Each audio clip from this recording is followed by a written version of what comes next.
Sabi po sa maselang balitang ito, nagkalasog-lasog ang katawan ng babaeng pumailalim sa bus sa isang intersection sa Quezon City. Ang nakasagasang bus, beating the red light daw. Nasa frontline ng balitang yan, si Dave Abuel. Patawid sa intersection ng 57 taong gulang na babae sa Barangay Marilag sa Quezon City, mag-alas 6 ng gabi nitong Sabado.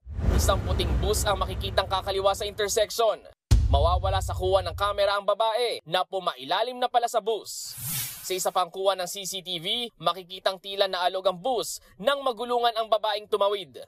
Ayon sa barangay, beating the red light ang bus. Tinabol ng bus yung red light. Pagtawid ko nung matanda, tumingin pa kasi sa kanan.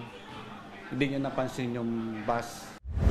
Dead on the spot ang babae. Nagkalasog-lasog ang bahagi ng kanyang katawan. Base sa investigasyon, lumabas ang biktima para bumili ng ulam para sa kanyang pamangkin. Ayon naman sa bus driver, naka-green ang traffic light nang kumaliwa siya. Hindi raw niya napansin ang babaeng tumawid. Hindi ko naman sinasadya yung pangyayaring yun. Humingi pa ako ng kapatawaran sa pamilya niyo. Umaasa ang driver na magkakaregluhan.